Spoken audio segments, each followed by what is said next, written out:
afgelopen jaar, we zaten even een kopje koffie van tevoren te drinken. Een bewogen jaar kun je wel zeggen, denk ik. Ja, nou als je het mij vraagt, te weinig beweging.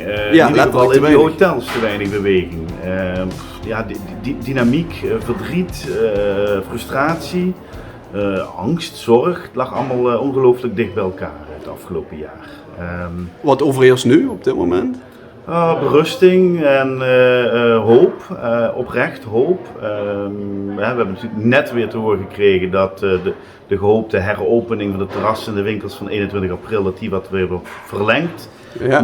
Maar het zit er niet meer heel ver vanaf. Hè? Dus nee. Of het wordt 28 april, of het wordt direct na die meivakantie. Maar binnen nu een week of 3 zijn we open. Je staat bekend altijd als een ondernemend en positief ingestelde ondernemer. Maar ja, ik kan me toch voorstellen dat het stukje positiviteit toch beetje bij beetje steeds afneemt. Heb je die hoop dan wel nog steeds? Ja, die hoop heb ik zeker. Ik heb denk ik een enorme Duracell batterij. Want het lukt me toch wel weer iedere keer om mezelf weer terug op te laden.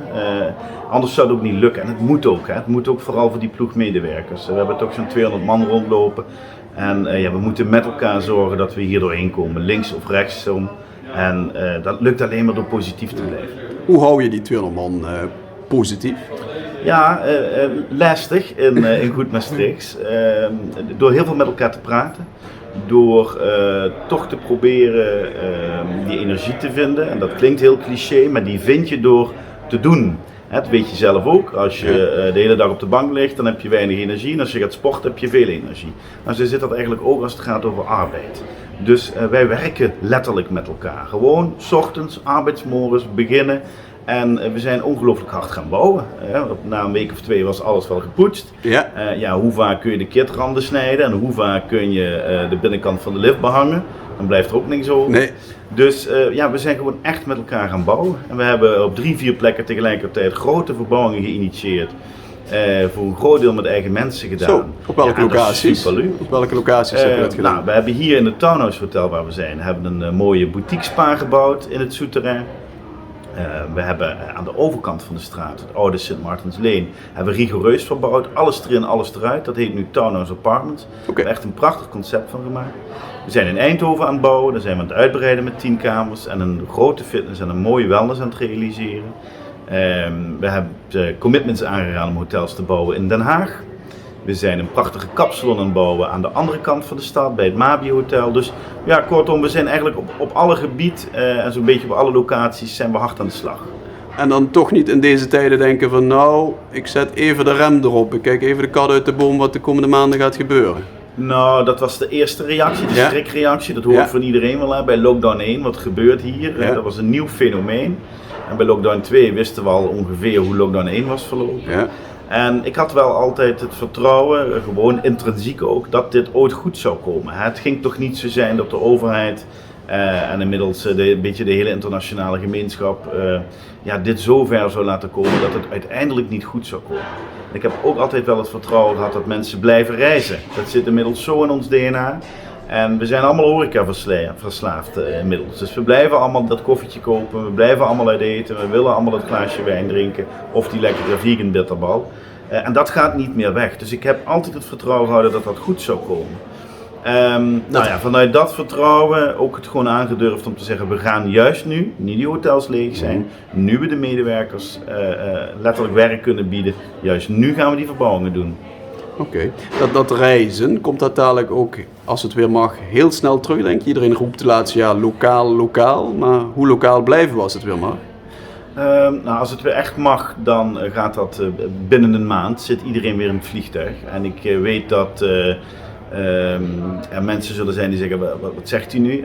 Ik voorspel u dat, binnen nu en een maand, zodra het mag, zit iedereen weer in het vliegtuig op weg naar Rome, op weg naar Barcelona, op weg naar Milaan. Maar ook zeker lokaal. Hè? We zijn wat dat betreft ook een beetje reinvented. Nederland heeft zichzelf opnieuw uitgevonden en opnieuw ontdekt.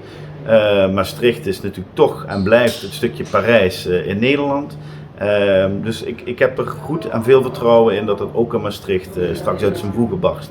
Oké, dus toeristisch reizen komt snel op gang. Hoe zie je dat voor de zakelijke markt? Vliegen die ook meteen terug erin? Of? Nou, dat is lastiger. Dat gaat langer duren, dat herstel. Uiteindelijk komt dat wel weer op gang. Hè. Ik zeg altijd, zodra de eerste vertegenwoordiger naar zijn klant gaat, volgt de rest vanzelf. spreek ook veel met young professionals die het echt altijd als een soort secundaire arbeidsvoorwaarde hebben gezien. Ja. Het reizen op kosten van de baas, om het maar even gechargeerd te zeggen. Maar tegelijkertijd zie je nu ook een bedrijf als KPN die de beweging maakt om te zeggen, we gaan straks nog maar 3 dagen per week naar kantoor en 2 dagen thuiswerken. Dat is de nieuwe norm. En ik verwacht dat meer bedrijven zullen volgen. En dan wordt het incidenteler, dus minder structureel. Het wordt incidenteler, het wordt georganiseerder.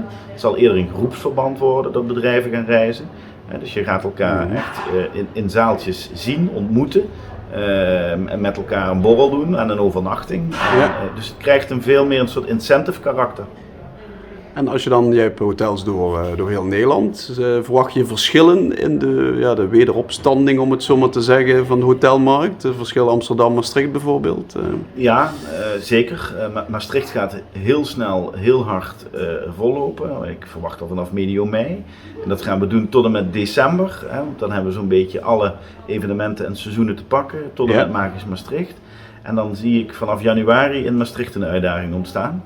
Okay. En in Amsterdam zie ik tegenovergesteld. Dus Amsterdam gaat heel lang duren aleer het zich herstelt. Want daar hebben we nou eenmaal veel internationale gasten.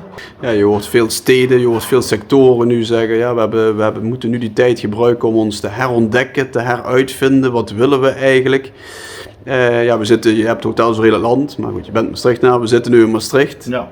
Heeft Maastricht zich op tijd herontdekt? Met andere woorden, zijn wij klaar voor de komende 5 jaar? Oh.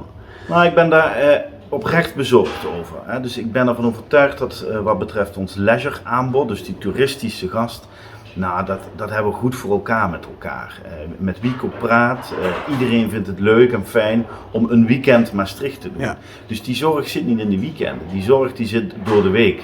En dat betekent dat we zakelijke gasten nodig hebben. En we hebben naar mijn smaak te lang gewacht met onszelf opnieuw te uitvinden als het gaat over het aantrekken van grote internationale bedrijven naar onze stad. Het is prachtig dat we nu met elkaar nadenken over het binnenhalen van die Einstein-telescoop. En tegelijkertijd, als die al komt, dan is dat over jaren. En in die tussentijd moeten we ook nog iets. En niemand had met dat voortschrijdend inzicht kunnen weten dat er deze gigantische pandemie op ons af zou komen. Maar zelfs al voor die pandemie waren we te veel grote hoofdkantoren kwijtgeraakt. Ik noem maar een Vodafone, waar in het verleden duizenden overnachtingen voor deze stad uitkwamen. En ja, daarin zijn we wat mij betreft, hebben we te lang gewacht met onszelf opnieuw uit te vinden. Maar dan mag het dan ook voor jezelf wel weer een stukje bruisender en Bourgondisch worden. Hè? Want, enige mate van dynamiek die zou weer op zijn plek zijn, ja, zeker. Maar ja, zoals we mensen jou kennen, is het voor jou als los van de zakelijke kant persoonlijk, ja, een jaar lang geen evenementen, geen sociale bijeenkomsten. Was denk ik op persoonlijk vlak ook het niet meest spannende jaar, laat ik het zo zeggen. Of... Nee, dat was heel erg saai, dus ik heb mezelf daarin ook opnieuw moeten uitvinden. En, is dat gelukt? Nee, ja. Deels, laat ik zo zeggen. Ik heb voor mezelf ook bevestigd gekregen dat ik dingen deed die ik leuk vond. Want ik heb ze enorm gemist. En ja, weet je, ik kan er niet op wachten dat we weer samen ergens het leven kunnen vieren. Je bent geen nieuwe dingen gaan doen van kooklessen, mediteren, weet ik het wat. Nee. Moet je teleurstellen? Nee, oké. Nee, dat hoeft ook totaal niet. Dus half mei hangen we de vlag weer uit. Zo is dat. Wat gaan we doen? Ik kom er met je uit aan. Alle, dankjewel.